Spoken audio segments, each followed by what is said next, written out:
একটা ইন্টারেস্টিং খবর। আপা আপা বলা সেই আওয়ামী লীগ কর্মী বহিষ্কার। আমি কিন্তু এইটার প্রতিবাদ জানাচ্ছি। এই বহিষ্কার কোনোভাবেই ঠিক না। আচ্ছা, কেন ঠিক না আমার নিজের ব্যাখ্যা আছে। তার আগে একটু শুনি খবরটা কি আসলে। ক্ষমতাচ্যুত সাবেক প্রধানমন্ত্রী শেখ হাসিনাকে ফোনে আপা আপা বলা সেই আওয়ামী লীগ কর্মীকে বহিষ্কার করা হয়েছে। শেখ হাসিনার সঙ্গে ফোনে কথা বলার পর অডিও ক্লিপ সামাজিক যোগাযোগ মাধ্যমে ছড়িয়ে দেওয়ার অভিযোগে মোহাম্মদ তানভীর কায়সারকে বহিষ্কার করা হয়।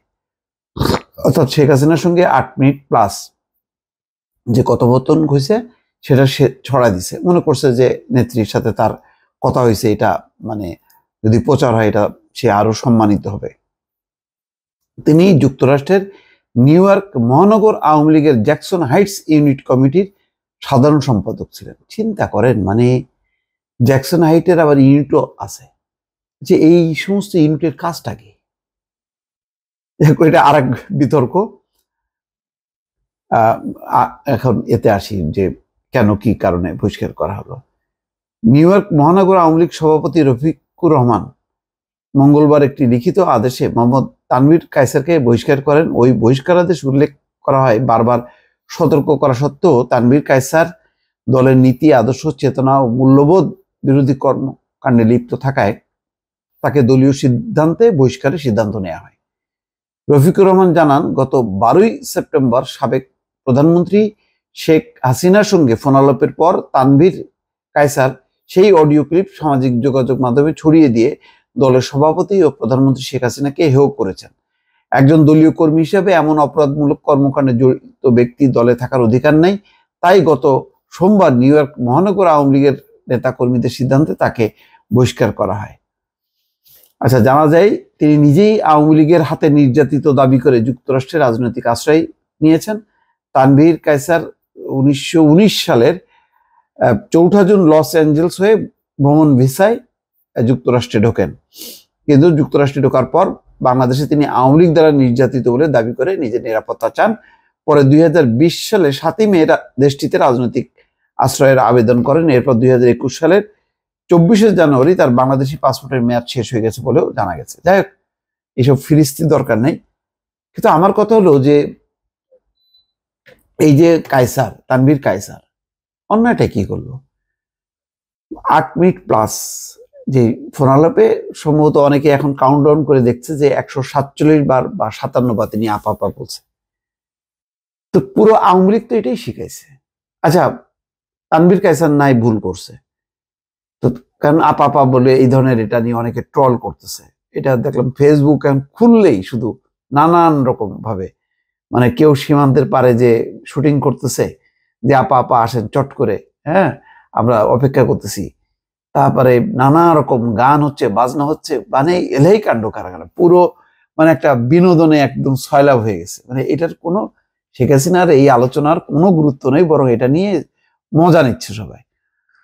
তা এখন নিশ্চয়ই আওয়ামী লীগের এরও বিব্রত হয়েছে। কিন্তু আমার কথা হলো যে পুরো এই যে আলোচনার মধ্যে যে এতবার আপা হয়ে আমরা যে এটাতে হাসাহাসি করতেছি বা আওয়ামী লীগের যারা তার বিব্রত হচ্ছে, সেই আপা কি একবারও বলছে যে এই তোমাকে কে শিখাইছে এই আপা বলা?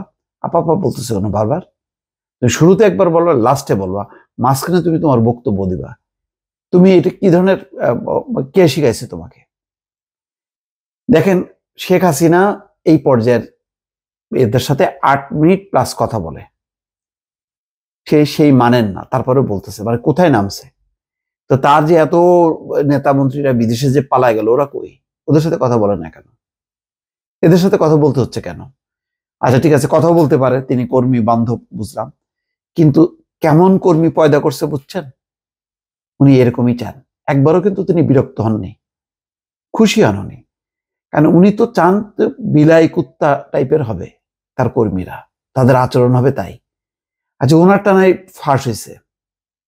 উনি বাংলাদেশের ওনার সমর্থিত ওই সেরা সাংবাদিক, বুদ্ধিজীবী এদের সাথে কথা বলুক বা রাজনীতি, তাদের ফোন রেকর্ডগুলি একটু প্রকাশ করেন।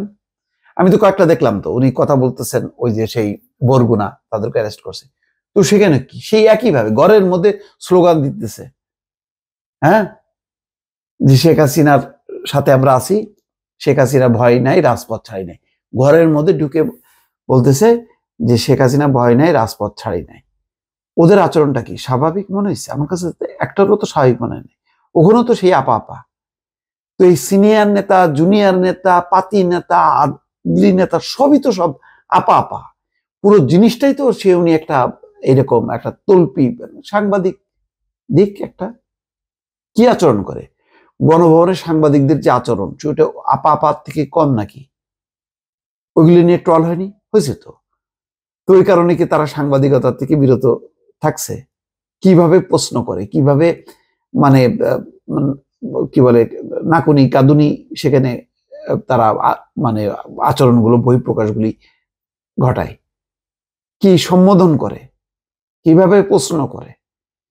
ওই আপনি শিক্ষকদের ডাকুক, ওই বুদ্ধিজীবীদের ডাকুক, সব তো একই।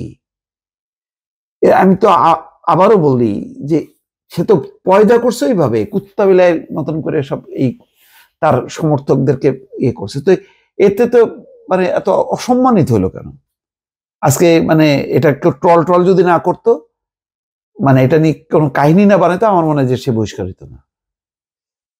পুরো দল আঘাত থেকে মাথা পর্যন্ত যদি সে এরকম চাকর বাকর টাইপের কুত্তা বিড়াল টাইপের যদি কর্মী নেতা বানায় ফেলে, তো সেই দলে কে কারে বহিষ্কার করবে? উনি তো চায় এটা। কারোর আত্মমর্যাদা আছে, সীনা আছে, মেরুদণ্ড সোজা করা কই? সেরকম তো নাই। ওইটা ছিল একটা সোহেল তাজ, তারা তো কয়দিন 5 মাস না 6 মাসের মাথায় শেষ তার আয়ু। চায় না, এটা ঠিকই আছে। এটা তো আমি অন্যায় করাইছে তার প্রতি, তাকে বহিষ্কার ঠিক হয়নি, তাকে কোলে টেনে নেওয়া উচিত ছিল। দর্শক ভালো থাকবেন, আল্লাহ হাফেজ।